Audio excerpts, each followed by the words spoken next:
వ్యోమగాముల landing విజయవంతంగా ముగిసింది. ప్రపంచమంతా ఎంతో ఉత్కంఠగా చూసిన వీరి రాకకు ఎట్టకేలకు తెరపడింది. భారత సంతతికి చెందిన సునీత విలియమ్స్ మరో వ్యోమగామి బుచ్ విల్మోర్లు ఎట్టకేలకు భూమిపైకి చేరుకున్నారు. దాదాపు 9 నెలల పాటు అంతరిక్షంలోనే ఉండిపోయిన వీరిద్దరూ మరో 2 ఆస్ట్రోనాట్లతో కలిసి సురక్షితంగా పుడమిని చేరారు. అంతర్జాతీయ అంతరిక్ష కేంద్రం నుంచి బయలుదేరిన క్రూ డ్రాగన్ వ్యోమనౌక బుధవారం తెల్లవారుజామున 3:27 ఫ్లోరిడా తీరానికి చేరువలో సముద్ర జలాల్లో దిగింది.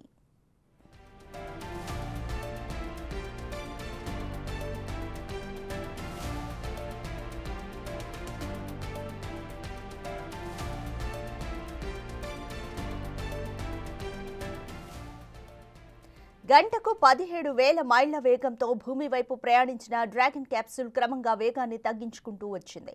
గంటకు వేగం 116 మైళ్లకు చేరుకున్నాక పారాచూట్లు తెరుచుకున్నాయి. 4 పారాచూట్ల సాయంతో వేగాన్ని మరింత తగ్గించుకుని క్యాప్సూల్ సురక్షితంగా సముద్ర జలాలపై దిగింది. నాసా సిబ్బంది అక్కడికి చేరుకుని చిన్న చిన్న బోట్ల సాయంతో దాన్ని నౌకపైకి తీసుకొచ్చి ఒడ్డుకు చేర్చారు.